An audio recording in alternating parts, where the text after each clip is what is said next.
Welcome back to another episode of the Minot Sports Podcast, and for yet our third crack at the MSU Athlete series.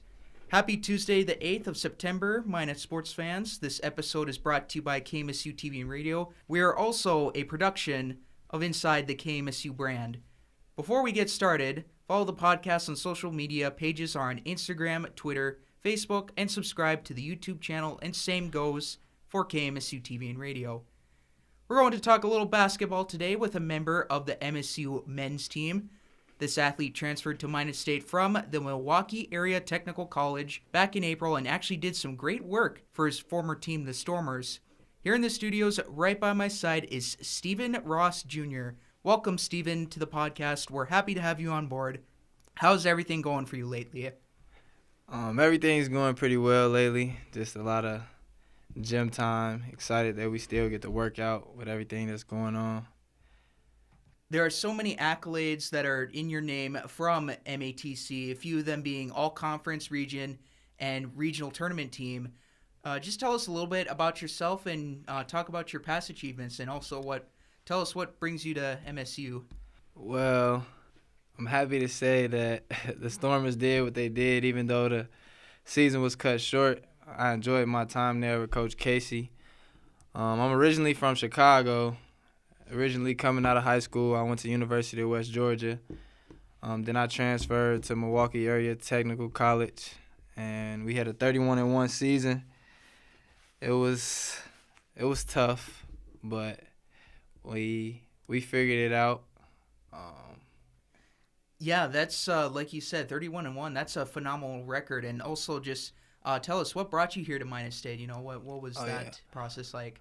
Well, I feel like most people, they decide to come to their school for a lot of different reasons. Mine in particular was more focused on the basketball aspect. I wasn't focused on the North Dakota and the weather. I think that Coach Murken is a great coach, and he really wanted me to come here. And I think through the recruiting process, him and his coaching staff did a great job of selling the school to me, and it was a good fit. I think so far here I like everything and how it flows and how Coach Murken runs everything, and I think we'll have a great season whenever we get a chance to play.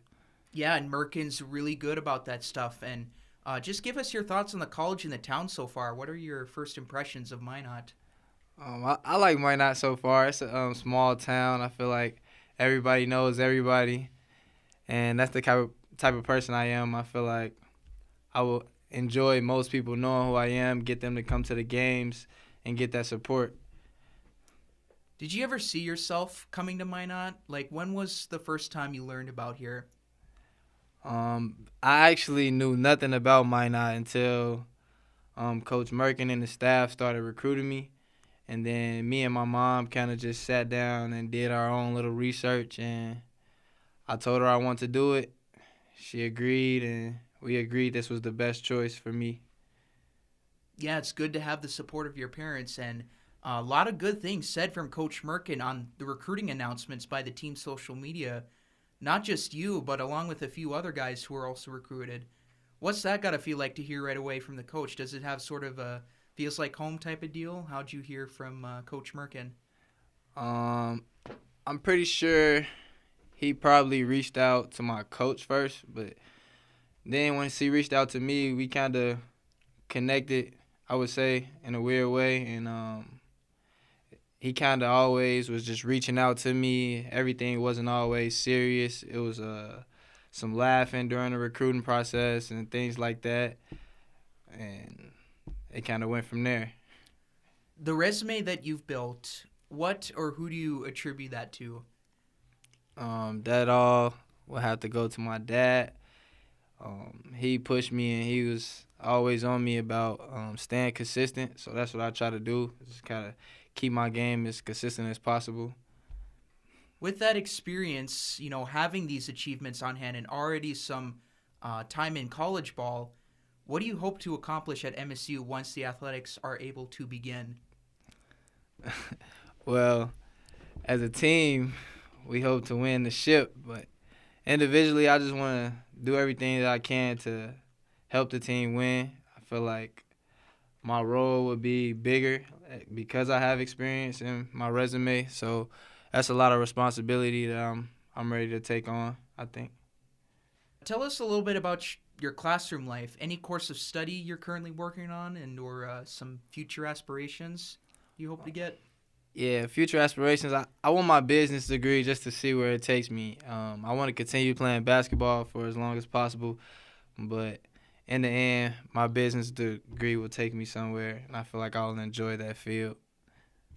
Yeah, some multi-talent in a few things there. And what have you found fascinating so far about the campus or in any of the athletics so far? As far as the campus, I would say my love is for the dome.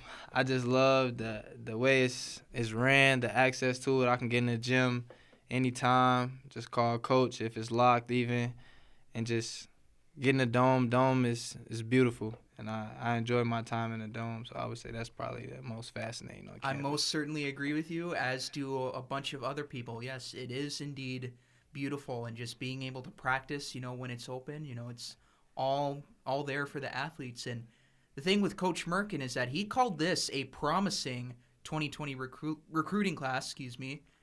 After a down year by this team last year, how excited should the fans be looking forward to the future? I think the fans should be really, really excited. We do have some other good recruits that came in, not just me, and I think Coach Murken believes in us a lot, and we going hard every day in practice, kind of with a chip on our shoulder, knowing that we got to bring a lot to the table, and it should be an exciting season. The fans should be there front row.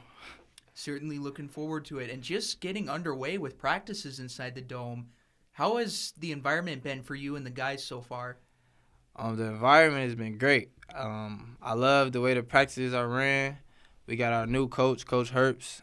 He kind of is taking initiative on certain things that need to be done, and then Coach Murken still overseeing everything and getting us going early, letting us know, like, even though the season is pushed back, we got to still go hard right now. We can't hold nothing back. So I think that's kind of how practice is for now. Yeah, pushing strong there and getting to work with a talented group of guys, like you said. Some are experienced and can lead the team well. And then the roster also really starting to fill up with local athletes. What's that like, getting to work with them and having some minor connections and getting to know more about the city and college a little bit better?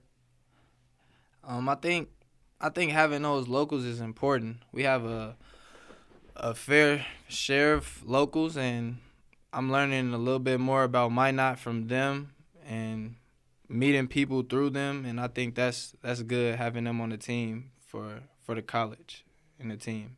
Oh, yeah, and goes towards off the court and just learning all about that. And again, you have college experience, so you're kind of bringing in maybe a little bit of veteran leadership. I don't know how you would describe that, but how good do you feel about you and the guys being able to mentor for the younger guys and those that are possibly redshirting? Yes, so far what's been going on, I've been telling people what made me the player I am is always having those people around me that was tough on me.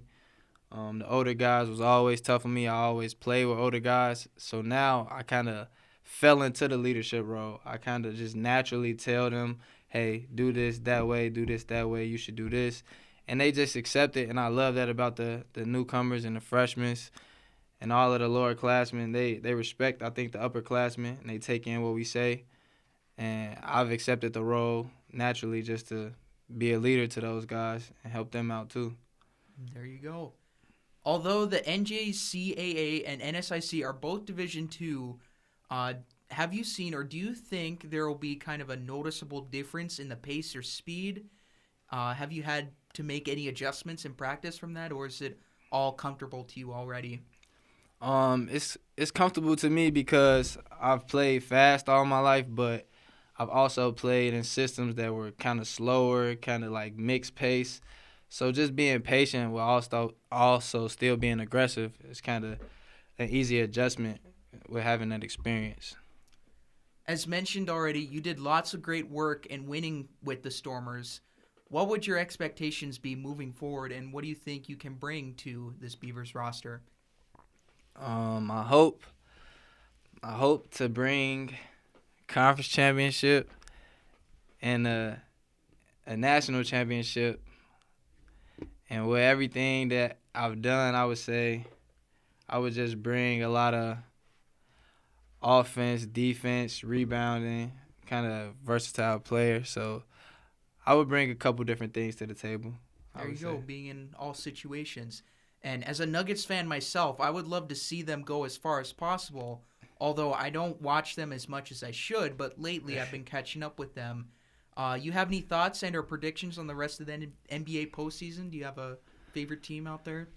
Right now, I don't have a favorite team. I'm kind of rooting for the underdogs, whoever's playing hard. It's kind of who I'm rooting for. The people that's not playing as hard, I'm kind of falling back from them.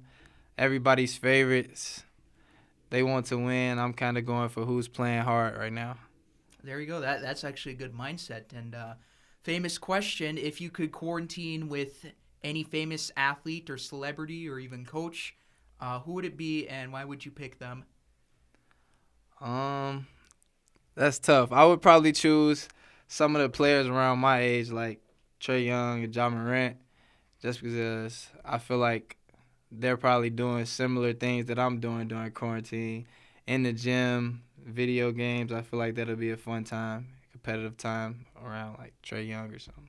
Yeah, young and talented and definitely transforming the NBA into the game that they are in today. Well, thank you so much, Steven, for coming on the show today. Is there anything else you'd like to say or mention to the listeners? Go Beavs and build the dam. Heck yeah, baby. And where can people follow you on social media if they want to? On Instagram, it's stevo.ross. That's probably my main media. There you go. And we'll also set that out once the podcast previews are posted. But a big thanks to Stephen Ross Jr. from Minot State Men's Basketball for joining the show.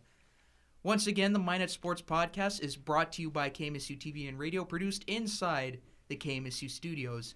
You can follow us on social media by following the podcast pages on Instagram, Twitter, Facebook, although that page is still kind of a work in progress, but also sub to the YouTube channel. You can also find KMSU TV and Radio on those same media platforms as well. Be on the lookout for KMSU's weekly TV show called MSU Inside Out, set to debut in a couple of weeks from now. There will be news, weather, sports, and maybe if we're lucky, some interviews involved, all surrounding Minot State campus borders. Be sure to check out other KMSU connections like the MSU Red and Green newspaper and Joshua Strong Photography. Thanks to Stephen Ross once again. Minot sports fans, stay safe and healthy out there, and I will talk to you guys in the next one.